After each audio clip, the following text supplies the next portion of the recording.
Mtazamaji wangu, natumai mzima na buheri wa afya popote pale ulipo. Kwa mara nyingine karibu tena katika YouTube channel yetu. Leo hii ikiwa ni tarehe 31 mwezi wa 10 mwaka 2025. Hivi sasa uongozi mzima wa serikali ya awamu ya sita unaozidi kupenda kurejea mamlakani kwa mara nyingine umeweza kutoa tamko kutokana na maandamano ya vijana Gen Z, hatua ambayo hivi sasa Tanzania wengi wanazidi kuikosoa katika mitandao ya kijamii. Ila kwanza kabisa, kabla niweze kukufahamisha, ingekuwa vyema iwapo utaweza kuchukua sekunde yako moja kwa kubonyeza maneno yaliyoandikwa subscribe chini ya video hii. Pia mtazamaji wangu, ni vyema iwapo utaweza ku like na kushare video zetu ili YouTube moja kwa moja iweze kusuggest video hii kwa wale wote wanaozidi kufuatilia siasa za Jamhuri ya Tanzania. Mtazamaji wangu, hivi sasa serikali imeweza kutoa mambo ambayo hawajaweza kuyafurahia kutokana na maandamano haya ya vijana Gen Z kuvuruga amani kwa umma, hatua ambayo inaonekana viongozi wa serikali awamu ya sita na viongozi wa chama cha CCM pamoja na maafisa wa polisi kuzungumzia swala hili kuonekana, ambapo Watanzania baadhi waliokuwa wameweza kuandamana kuvuruga amani kwa umma vile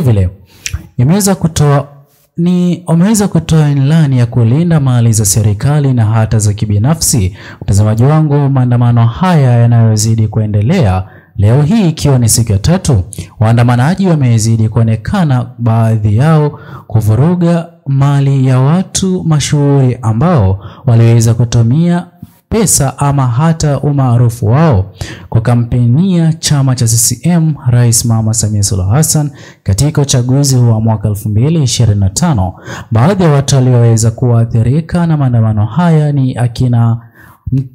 akina Shilole ambaye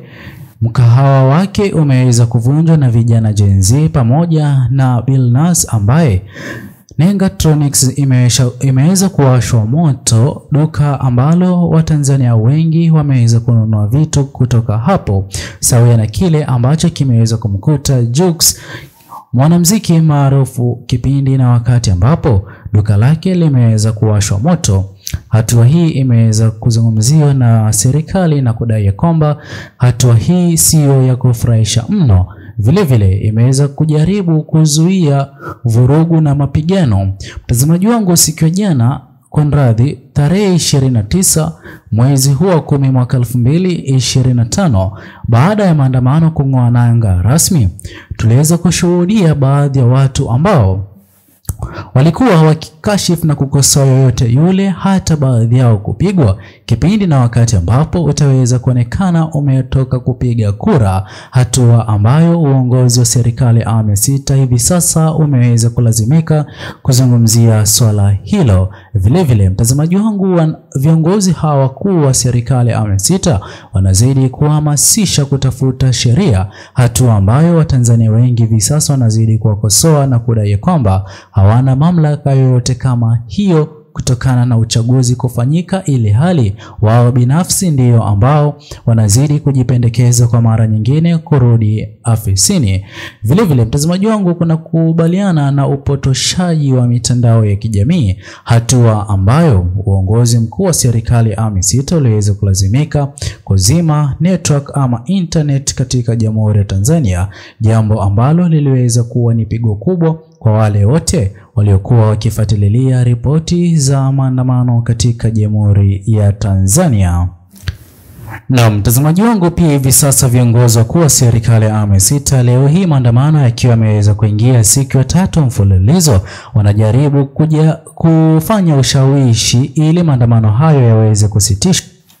ili viongozi hawa serikali awamu ya sita kujaribu kuzuia mataifa ya kigeni kujaribu kuingilia kati swala nzito linalozidi kuendelea katika Jamhuri ya Tanzania, hatua ambayo hivi sasa kuna hofu ya ushawishi kwa vijana Gen Z. Ila viongozi wakuu wa serikali awamu ya sita wameweza kukosa ni nani wa kumfuata kwa ajili ya kumshawishi, kutokana na vijana hawa Gen Z hawana kiongozi ambaye waliweza kumchagua aweze kuwakilisha, bali wao wote kwa ujumla kujiongoza dhidi ya kupinga uongozi huu wa serikali ya awamu ya sita kwa mara nyingine kupewa nafasi kuhudumu kama viongozi wakuu wa chama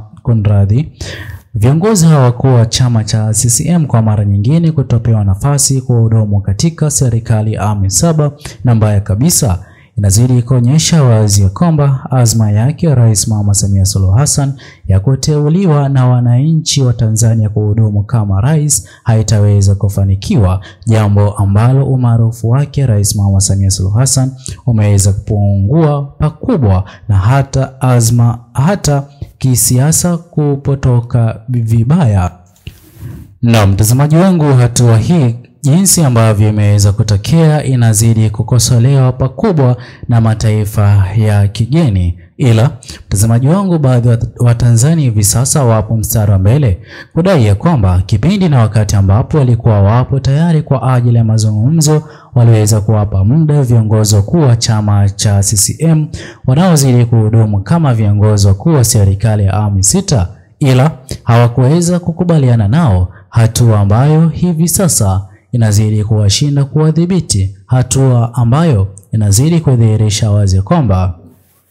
huenda tukaweza kushuhudia baadhi ya watu walioweza kutekwa ama kukamatwa katika hali tatanishi ama njia tatanishi kuachiwa huru. Na mtazamaji wangu, mbaya kabisa, siku ya jana iliweza kubainika kwamba Mheshimiwa John Heche ambaye aliweza kukamatwa baada ya kuwasili katika mahakama huko Dar es Salaam kwa ajili ya kesi yake ya Mheshimiwa Tundu Lissu, hivi sasa afya yake imeweza kuzoroteka kutokana na jinsi ambavyo anapitia kipindi kigumu kwa wale wanaozidi kumshikililia. Ripoti hiyo iliweza kutolewa siku ya jana na viongozi wakuu wa chama cha Chadema, ambapo waliweza kulaani na hata kufahamisha umma iwapo kutakuwa na ripoti yoyote ile mbaya na siyo ya kuridhisha, basi atakayezidi kulaumiwa katika ripoti hiyo lazima waweze kuwa ni viongozi wakuu wa chama cha CCM, hatua ambayo hivi sasa Watanzania wengi wanazidi kuomba maandamano haya yaweze kuleta haki na uhuru katika Jamhuri ya Tanzania, hatua ambayo inaonekana kuwa ni tofauti kabisa na jinsi ambavyo viongozi wakuu wa chama cha CCM na wanaotaka kurejea afisini kwa mara nyingine hawapo tayari kusikiliza hilo, jambo ambalo pia vijana Gen Z nao hawapo tayari kukubaliana nalo. Je, mtazamaji wangu, mtazamo wako ni upi kuhusiana na kile kinachozidi kushuhudiwa huko katika Jamhuri ya Tanzania? Leo hii maandamano yakiingia siku ya 3 bila kupumzika ama bila break yoyote ile, hatua ambayo imeweza kulemaza pakubwa matokeo ya urais ama ya uchaguzi mkuu, jinsi inavyozidi kudaiwa kucheleweshwa kama kinyume na walivyokuwa wameweza kuratibu ya kwamba uchaguzi utaweza kupigwa tarehe 29 mwezi wa 10 mwaka 2025 na matokeo ya urais kuachiwa mapema kabla ya tarehe 1 mwezi wa 11 mwaka 2025. Je, mtazamaji wangu, ya mtazamo wako ni upi? Ni vyema kutochia maoni yako katika uwanja wa comment section, ila usisahau kusubscribe, like, comment na kushare video zetu. Bye bye until the next video.